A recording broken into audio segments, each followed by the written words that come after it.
뜨거운 올림픽 열기로 불타오르고 있는 프랑스 파리. 세계인들이 모여있는 이곳에서 여러 국가들 간의 기싸움이 팽팽합니다. 그런데 유독 한국인들이 보여주는 모습들이 연일 화제가 되면서 전 세계가 경악하고 있다고 하는데요. 과연 무슨 일이 있던 것일까요? 안녕하세요. 저는 영국에서 청소년 스포츠 지도사로 일하고 있는 남자 올리버 윌리엄스입니다. 10대 청소년 아이들에게 축구를 가르치고 있죠. 선수를 준비하는 학생들을 가르치는 건 아니고 취미로 축구를 하는 학생들 위주로 교육을 하고 있어요. 축구는 다치기 쉬운 스포츠 중 하나거든요. 이런 제가 지금 현재 프랑스 파리에 와 있는 이유는 파리 올림픽에 통역으로 참가하기 위해서입니다. 어머니가 프랑스 분이셔서 프랑스어에 능통하거든요. 어린아이들을 가르치는 사람이지만 어쨌든 스포츠계에 몸담고 있는 사람이고 올림픽처럼 국제적인 스포츠 행사는 꼭 챙겨보는 저이기 때문에 직접 올림픽 현장에 갈 수 있다는 사실에 굉장히 들떠 있었어요. 특히 영국 선수단의 활약들도 매우 기대되기도 했죠. 아시다시피 영국은 올림픽 강국 중 하나잖아요. 이번 파리 올림픽에서도 영국의 메달 레이스가 계속될 거라는 걸 믿어 의심치 않았습니다. 그런데 실제로 올림픽에 가보니 올림픽을 즐길 수 있는 건 관객뿐이더라고요.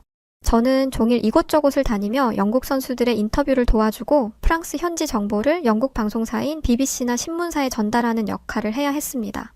올림픽이 본격적으로 시작된 것도 아닌데 아주 정신이 없더라고요. 하지만 그럼에도 불구하고 가슴이 뛰었습니다. 대망의 개막식 날, 좀 전까지만 해도 종횡무진 뛰어다니던 저는 영국 선수들의 등장을 기다리며 준비된 자리에 앉아 있었어요. 선수단을 제외한 스태프들이 모여있는 곳이었고 스태프들은 각 나라 선수들이 등장할 때마다 환호성으로 서로를 격려하며 박수를 쳤습니다. 그런데 그때 한 나라가 등장했고 순간 그곳의 공기가 뒤숭숭해졌어요. 저는 왜 그러는가 싶었습니다. 그런데 그때 제 옆에 있던 미국인 기자가 이렇게 말했어요. 아니 이거 진짜 미친 거 아니야. 그런데 얼마 지나지 않아 다른 관계자도 똑같은 반응을 보이더라고요. 알고 보니 프랑스 아나운서가 한국을 북한이라고 소개한 것이었어요. 솔직히 저는 이런 웅성거림도 금방 사그라들 거라고 생각했습니다. 실수잖아요. 그런데 다른 사람들은 그렇게 생각하지 않더라고요. 이거 IOC에 항의해야 하는 거 아닙니까? 이걸 단순한 실수라고 넘겨도 되는 거예요? 한국인도 아닌 다른 국가 기자들이 이런 말을 하고 있던 거였어요. 이 말을 들은 저는 왜 넘기면 안 되지? 라는 의문을 가지고 있었습니다. 그런데 사실 알고 보니 이건 한국을 무시하는 모습으로 비칠 수 있는 문제더라고요. 한국은 세계적으로 인정받는 경제 강국이자 문화 강국이죠. 영국에서도 K-팝과 같은 한국 문화가 대유행을 하고 있기 때문에 그 정도는 저도 알고 있었습니다. 하지만 반면에 북한이라는 나라는 모든 게 한국보다 뒤처지는 국가일 뿐만 아니라 공산국가잖아요. 이 두 나라를 헷갈렸다는 건 한국 입장에서 굉장히 불쾌한 일일 수 있겠더라고요.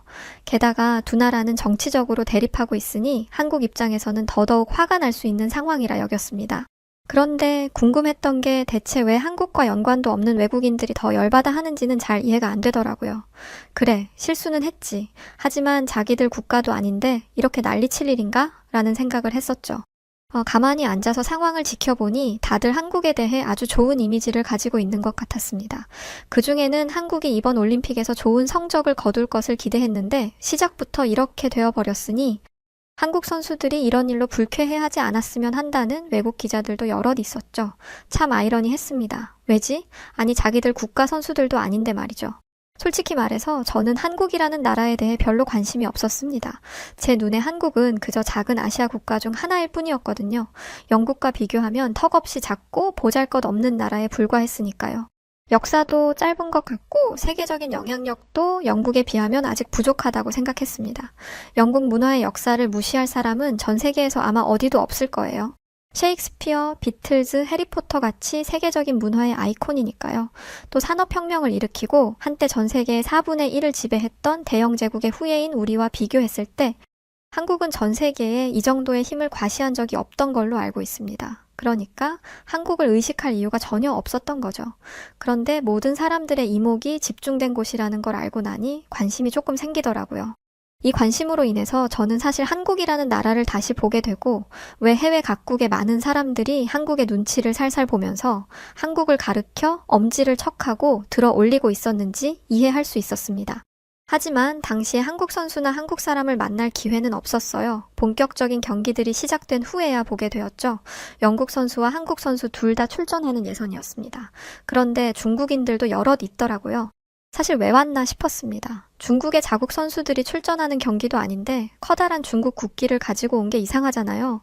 그런데 중국인들이 왜 왔는지에 대한 의문은 경기가 시작된 지 얼마 되지 않아서 알게 되었습니다. 중국인들은 경기가 시작되자마자 선수들이 있는 쪽으로 레이저를 쐈습니다. 좋은 건지 아니면 좋은 게 아닌지 다행스럽게도 선수들에게 닿지는 않았지만 그 주변에 있는 사람들의 이목을 끌기는 충분했죠. 또 인원수가 많은 건 아니었기 때문에 정신없이 응원하는 상황에서는 잘 모르고 넘어갈 수도 있을 거예요. 하지만 그들의 행동은 주변에 있던 사람들의 눈에 띄었고 다른 관중들은 중국 관중들에게 항의했습니다. 그러자 중국 관중들은 그냥 재미로 한 거라면서 다른 관중들을 예민한 사람 취급하더라고요. 중국인들은 다른 관중들에게 둘러싸여 있었기 때문에 금방 그 행동을 그만뒀지만 이미 관중들의 기분은 상할 대로 상한 상태였어요. 그런데 중국인들은 레이저를 빼앗겼다고 그만두는 사람들이 아니었습니다. 선두에 서는 선수들의 이름을 부르며 야유를 하더라고요.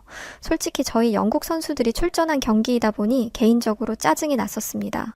아니 응원하는 선수가 있는 것도 아니고 그저 자신들의 국가 선수가 아닌 선수들에게 야유만 해대고 사기를 떨어뜨리려는 저 행동은 중국의 새로운 응원 문화인가요? 대체 저런 행동이 이해되지 않았어요.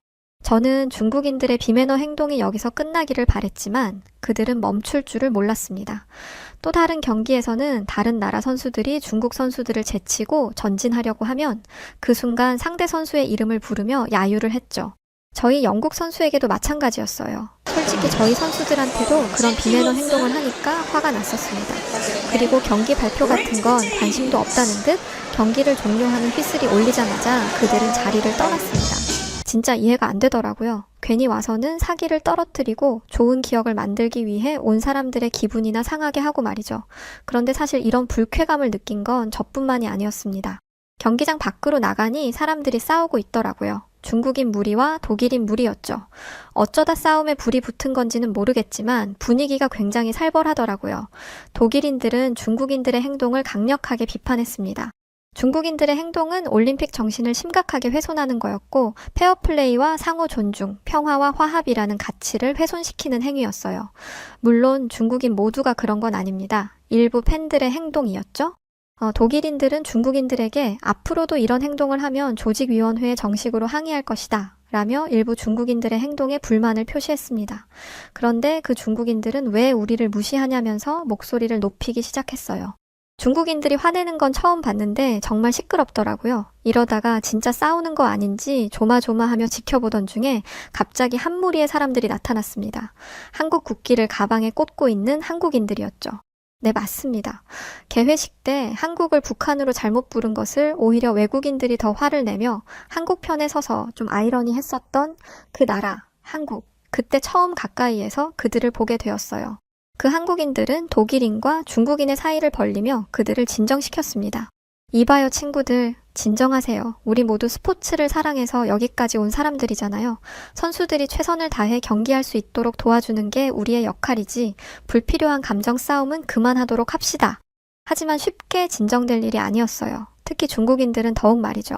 반면에 독일인들은 한국인들의 말에 응했습니다. 감정이 너무 격해져 있어요. 하지만 이건 평화의 축제잖아요. 저를 따라서 심호흡해봐요. 라고 말하니 독일인들은 어느 정도 진정을 했는데 중국인들에게는 어림도 없는 일이었습니다.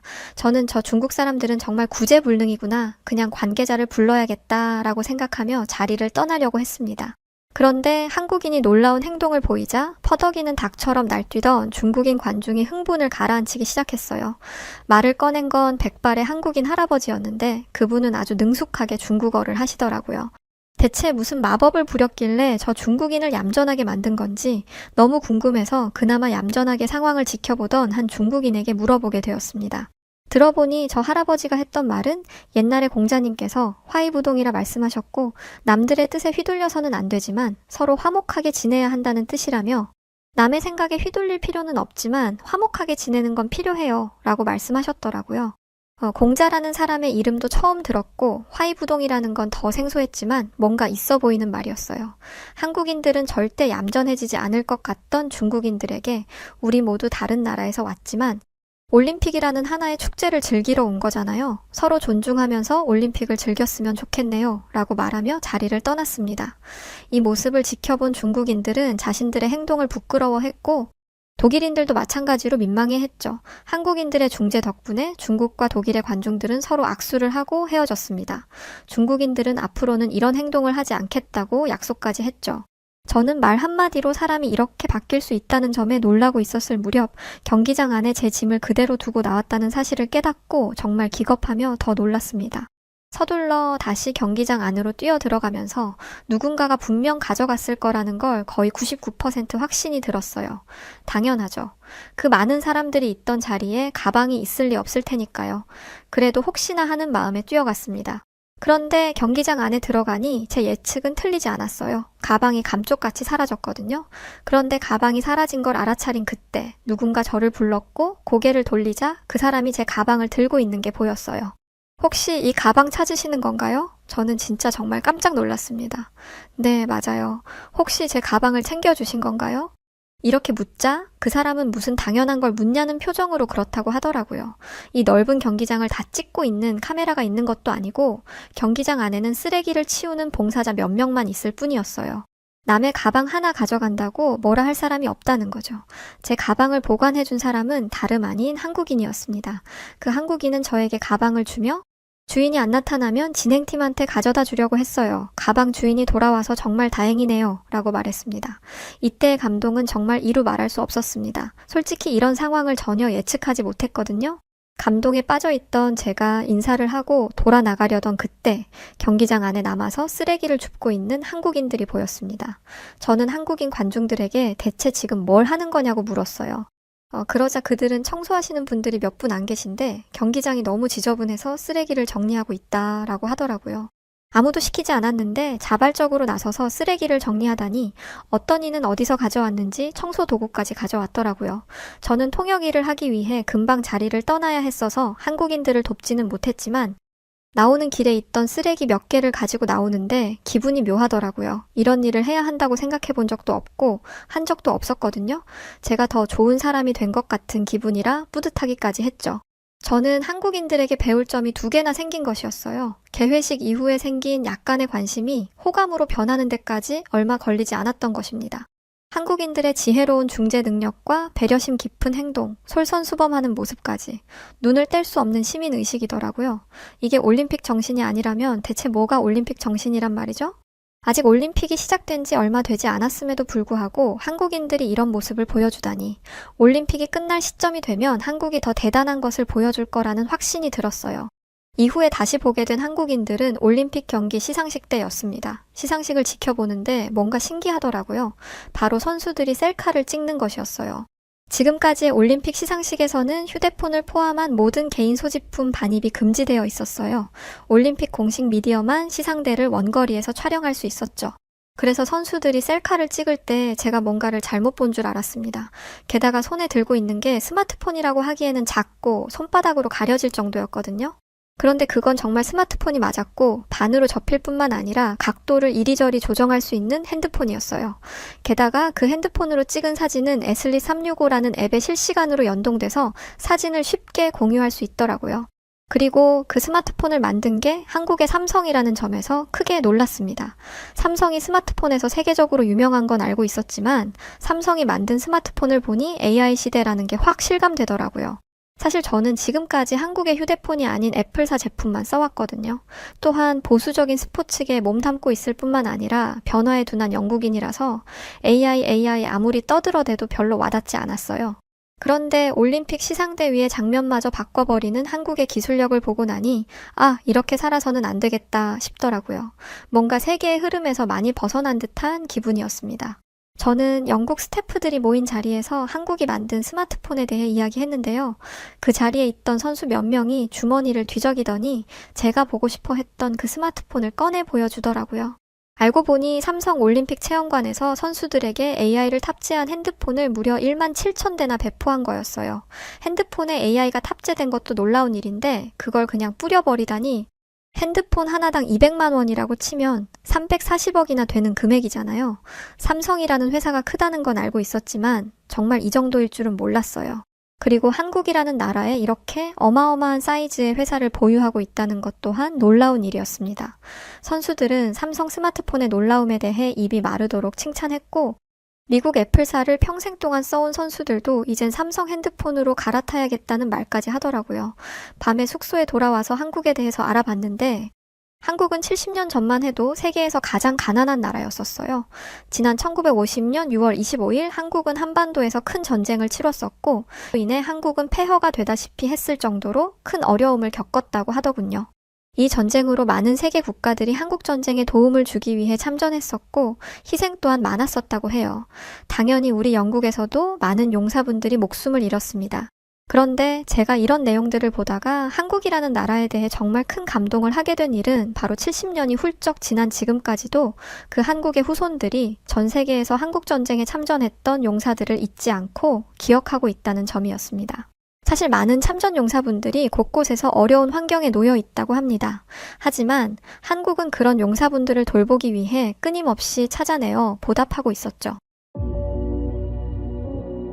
나무 막대와 청테이프로 연결된 문, 그리고 무너질 듯한 천장, 구멍난 벽과 시멘트 벽돌 옆에 놓인 간이 침대와 사람이 살 수 있을 거라곤 믿기지 않는 공간 속 눈에 띄는 태극기까지 이곳에 1952년 한국 역사상 가장 치열했던 전투로 꼽히는 한국전 백마고지 전투에서 활약한 참전용사가 거주하고 있다는 충격적인 소식이 있었습니다. 6.25 한국전쟁 당시 북한에 끌려갔다가 풀려나 한국전에 다시 참전했던 그는 온갖 순환을 겪어오며 한국의 자유를 위해 싸웠지만 그에게 돌아온 건 오로지 가난뿐이었습니다. 심지어 사랑하는 아내 역시 고령의 나이가 되어 폐가 굳어지는 병에 걸려 시한부 판정을 받게 되었고 그로 인해 그의 삶은 버티기 힘들 정도라 전해지는데요. 하지만 여전히 한국전에 참전한 것을 후회하지 않는 듯 그의 집에는 표창장과 태극기가 걸려있는 것이 보여집니다. 아마 그에게 가장 필요했던 한마디는 감사합니다 하나였을 텐데요. 그런데 이때 한 한국인들이 그의 앞에 나타났습니다. 너무너무 늦었습니다. 죄송합니다. 한국을 지켜주셔서 감사합니다. 그들은 참전용사가 가장 원했던 한마디와 함께 수십 년 동안 무더운 여름을 보냈을 그에게 에어컨을 비롯한 세탁기, 전자레인지 등 일상생활에 필요한 가전제품, 그리고 이로 인해 발생될 전기세 일부 등을 지원할 것임을 전했습니다.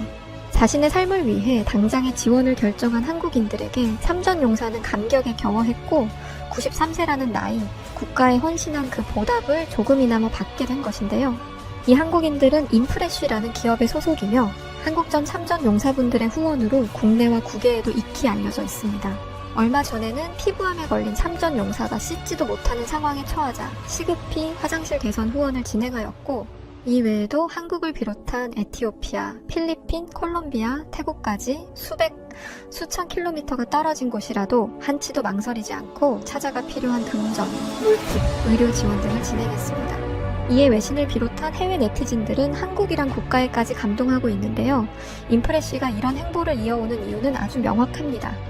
한국인이기 때문에 이 기업의 한마디는 한국인들의 심금을 울렸고 한국전 역사에 대해 무관심하던 사람들까지 관심을 갖게 했습니다. 또한 많은 사람들이 기업에 동참을 원하며 후원 창구에 대해 문의를 하자 최근 6.25 참전용사분들에게 후원되는 특별 굿즈를 출시했는데요. 해당 티셔츠와 볼캡은 태극기를 디자인 포인트로 담아내며 Things to Remember, 참전용사들의 노고를 기억하자고 전하고 있습니다. 또한 일상 속 착용할 수 있는 심플한 디자인으로 많은 사랑을 받고 있는데요. 이 역시 상품의 수익금 일부는 6.25 참전용사분들에게 후원이 되며 기업명이 아닌 구매를 통해 동참한 한국인들의 명단이 전달된다고 합니다. 여우튜브도 같은 한국인으로서 참전용사분들께 조금이나마 도움이 되고자 인프레쉬의 행보에 동참했습니다. 기적을 창출하는 기업 인프레쉬의 많은 응원과 관심 부탁드리며 국가를 위해 헌신한 참전용사분들께도 진심으로 감사드립니다. 현재 혜택가 판매 중이니 많은 동참 부탁드리며 구매처는 고정 댓글을 통해 확인 부탁드립니다. 사실 유럽에서는 독일, 아시아에는 일본이 빠른 경제 성장을 이뤘던 걸로 알고 있는 사람들이 많은데 실제로는 한국이 이들 국가보다 훨씬 더 빠르게 성장한 국가더군요. 그런데 놀라운 게 이게 다가 아니라면 믿으시겠나요? 솔직히 이걸 쓰면서도 너무 허무맹랑한 얘기처럼 들릴까봐 걱정이 되는데요. 사실 통역사인 제가 더 이상 밥 먹고 살기 어려울 수 있겠다 느끼게 된 것도 한국 때문입니다. 저는 어느 순간부터 저를 필요로 하는 사람이 많지 않다는 걸 알게 됐어요.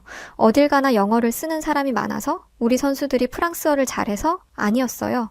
다들 한국의 스마트폰의 자동 AI 기술로 대화를 하고 있더라고요. 핸드폰이 알아서 빠르게 대화를 번역해주니 귀찮게 통역사를 불러다가 소통을 하게 할 이유가 없었던 거죠. 게다가 선수들은 이런 기술이 신기한지 마치 놀이를 하듯 다른 언어권의 사람들과 소통을 하고 있었어요. 한국이 전 세계 IT 강국, 기술력으로는 최고라고 불리는 이유를 여기 파리 올림픽에서 저는 몸소 느끼고 있었습니다. 한편으로 불안하기까지 했었죠. 앞으로 통역사의 일이 점점 줄어들겠구나 하면서요. 공식적인 경기가 아니라면 별로 할 게 없어진 저는 올림픽 경기장 근처 카페에서 잠시 휴식을 취하게 됐습니다. 그런데 들어갈 때부터 눈에 띄던 무리들이 있었어요. 바로 한국인들이었습니다. 한국인들은 예의를 지키면서도 자신들의 의견을 자유롭게 이야기하더라고요. 기본적인 매너가 몸에 배어 있어서 굳이 조심하고 노력하지 않아도 되는 그런 사람들이었죠.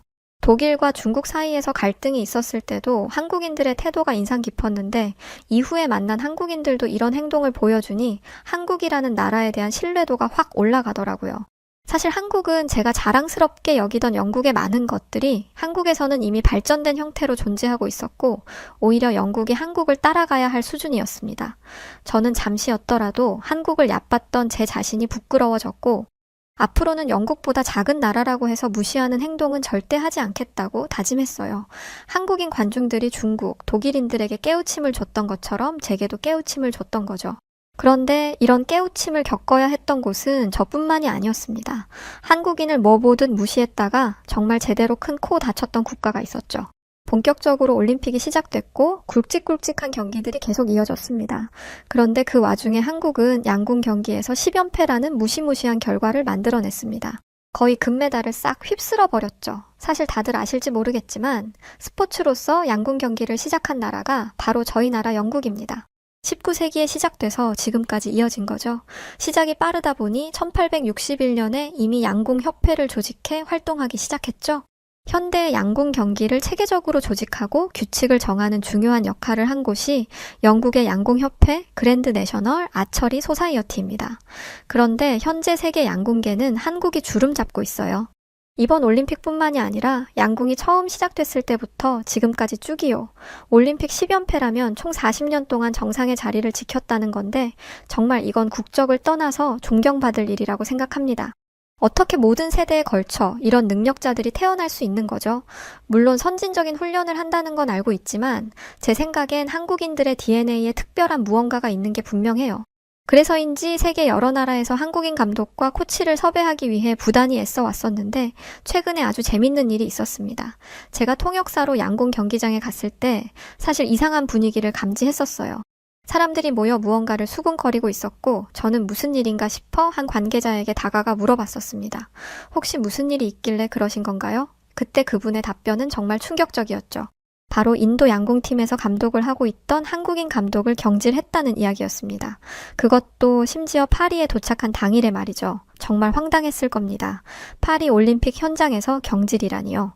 자세히 알아보니까 인도 양궁 수장이었던 한국인 배공기 감독은 프랑스 마르세유에서 인도팀과 현지 훈련을 하고 난 뒤에 파리에 도착해 경기장과 선수촌을 출입할 때 필요한 신분증인 AD카드 발급을 기다리고 있었다고 합니다. 그런데 정말 뜬금없게도 인도올림픽위원회 IOA는 한국인 백 감독에게 더 이상 인도 양궁팀 감독 역할을 할 필요가 없다며 백 감독의 AD카드 발급을 요청하지도 않았으니 다시 인도로 돌아오라고 통보했던 것이죠. 2022년부터 인도 양궁팀 총감독을 맡아온 백 감독의 계약 기간은 올림픽 이후인 8월 30일까지였고 올림픽 참가를 위해 파리에 도착했다가 황당하게 경질을 당한 건데 이게 어떻게 이럴 수 있는 건지 정말 이해할 수 없었습니다. 일부에서는 한국인 백 감독이 올림픽 감독에서 제외된 지 단 하루 만에 웬 뜬금없는 물리치료사가 합류했다는 현지 소식이 들려왔고 알고 보니 새로 합류한 이 물리치료사가 인도 협회의 사무총장과 매우 가까운 사이였던 덕분에 한국인 감독을 쳐내고 백 감독 대신 들어오게 되었다는 이야기가 나왔었죠. 아니 근데 뭔 양궁 관련된 사람도 아닌 물리치료사가 한국인 감독 대신 들어간다는 건지 참 이해가 되지 않는 순간이었습니다. 그런데 이런 인도 현지 팬들은 인도 올림픽 위원회에게 쓴소리를 하며 난리가 났었는데요. 인도와 네덜란드 여자 양국 단체전 경기가 있던 날이었죠. 인도 선수들도 갑작스런 한국인 감독의 경질 때문인지 눈빛이 흔들리고 있는 게 보였고 한국인 감독 없어도 좋은 성과를 낼 수 있을 거라던 인도 양궁은 파리 올림픽 양궁 여자 단체전 8강전에서 네덜란드에게 6대 0으로 처참하게 완패를 당해버렸습니다. 1세트에서부터 밀려버린 인도 양궁팀은 시작된 2세트에서 내리 6점을 2번이나 쏘면서 시작부터 흔들렸고 이어진 3세트에서 마저 첫 발부터 4점을 쏘며 완벽하게 패배해버리고 만 것인데요. 이걸 지켜보던 수많은 해외 네티즌들과 세계 각국의 기자들, 외신들은 한국인 감독 없어도 인도 양궁은 끄떡없다고 큰 소리 치더니 꼴 좋다며 비아냥대기도 했습니다. 그에 반면 보란듯 양궁에서 매 경기마다 금메달을 휩쓸고 있는 한국은 10연패라는 믿기 힘든 결과를 만들었고 시상식 때에선 한국 선수들은 손가락으로 1과 0을 만들어서 10연패를 연상케 하는 포즈를 취하며 전 세계로부터 극찬에 극찬을 들었는데요. 다른 나라 양궁팀을 한순간에 대학교 동아리 수준으로 만들어버리는 실력을 가지고 있는 건 어떤 기분일까요? 파리 올림픽의 통역사로 도착해 개회식부터 전 세계인들의 입에 오르고 내렸던 한국. 사실 파리에서 제가 지켜본 한국이 이렇게까지 세계로부터의 영향력이 큰지 전혀 몰랐습니다. 왜 개회식 때 한국을 북한으로 불렀다가 전 세계로부터 질타를 받았는지 여실히 느낄 수 있었어요. 분명 이곳은 프랑스 파리임에도 불구하고 거리 곳곳에서 한국어 단어들이 수도 없이 귀에 들어왔고 K-팝이라는 문화 콘텐츠를 넘어서 한국의 패션과 한국의 유행어, 화장품, 여성들 헤어스타일까지 파리 곳곳에 물들어 있었습니다. 그리고 파리에서 한국인들을 극찬하며 이슈가 되었던 것들이 바로 쓰레기 정리였습니다. 경기장에 남아 경기장을 정리하던 한국인들을 보면서 솔직히 의아한 생각도 들었었지만 한국인들은 확실히 달랐어요. 사실 영국은 길거리에 쓰레기가 널려있는 문제가 심각하거든요. 경제가 안 좋아지면서 거리로 밀려나온 사람들이 많아졌는데 조금만 외곽으로 나가면 그런 사람들이 버린 쓰레기가 한가득이었습니다. 아무리 나라에서 치운다고 해도 한계가 있죠. 만약 한국인들이 하는 것에 반해 반만이라도 하면 좋겠더라고요. 게다가 한국인들은 분리수거도 철저히 지킨다고 하던데 대체 어떻게 하면 국민들 전부가 분리수거를 당연하게 여기는 건지 연구하고 싶을 정도였습니다. 지금 드는 생각으로는 아마 교육 덕분인 것 같아요. 한국에서는 교육을 정말 중요하게 생각한다고 하더라고요. 이뿐만이 아니었습니다. 한국인들의 응원 방법은 생전 처음 보는 방법이었거든요. 일단 모두가 통일된 응원 도구를 들고 있었습니다. 색, 모양 모든 게 똑같았죠. 아마 누군가가 나눠주는 것 같았어요. 게다가 응원 도구를 가지고 신나고 리듬감 있는 박자를 만들며 한 목소리로 응원 구호를 외치는데 응원이 마치 하나의 공연처럼 느껴지더라고요. 영국의 응원 문화는 다소 즉흥적이고 개별적인 것에 비해 한국의 응원은 조직적이면서도 너무 딱딱하지도 않고 흥겹기까지 했죠. 물론 영국에서도 이런 응원을 하기는 합니다. 영국인들은 축구에 미쳐 있잖아요. 그래서 축구 경기장을 가면 특정 선수들만의 응원가나 응원법이 따로 정해져 있기도 하죠. 그런데 이건 축구에 한해서예요. 다른 스포츠에서까지 이런 열정 넘치는 응원을 하지는 않죠. 스포츠를 진심으로 사랑하는 사람으로서 이런 문화는 정말 건강하다고 생각했어요. 저는 한국인들의 세련된 패션 감각, 편리한 기술, 배려심 있는 대화 방식, 열정적인 응원 문화, 높은 시민의식 등등 한국인들의 모든 게 뇌리에서 떠나지 않았습니다. 왜 수많은 해외 각국의 외신들과 네티즌들이 한국을 이렇게까지 열광하고 한국에 대해 칭송했었는지 사실 올림픽이 다 끝나지도 않은 요 며칠 사이 온몸에 휘감기듯 한국을 체감하고 있는 중입니다. 제 편지는 여기까지입니다만 올림픽이 끝날 때쯤엔 또 다른 이야기들이 생겨날 것으로 보여요. 그러면 다시 한번 제가 경험했던 이야기들을 모든 이들이 볼 수 있도록 하겠습니다. 영국팀 화이팅! 한국팀도 화이팅입니다. 네, 오늘 사연은 여기까지입니다. 요즘 올림픽에서 전해지는 사연들이 참 많죠. 그만큼 한국에 대한 열기가 대단한 모양입니다. 그리고 오늘 여우튜브를 운영하고 처음으로 광고를 진행했었는데요. 너무 뜻깊고 좋은 일을 하시는 기업이라서 저희 여우튜브가 동참하게 되었습니다. 6.25 참전 용사분들을 위해 좋은 일을 하고 있는 인프레쉬 행보에 여우튜브가 함께합니다. 그리고 이런 인프레쉬 행보에 동참하시고자 하는 분들은 고정 댓글과 본문을 통해 참여하실 수 있습니다. 자, 그럼 오늘 사연 어떻게 들으셨나요? 사연이 재밌으셨다면 구독, 좋아요 부탁드리고 그럼 지금까지 저는 사연을 읽어드렸던 여우튜브 송은지였습니다. 영상 끝까지 시청해주신 모든 분들 고맙고 우리 구독자 여러분들 모두 감사합니다. 사랑합니다.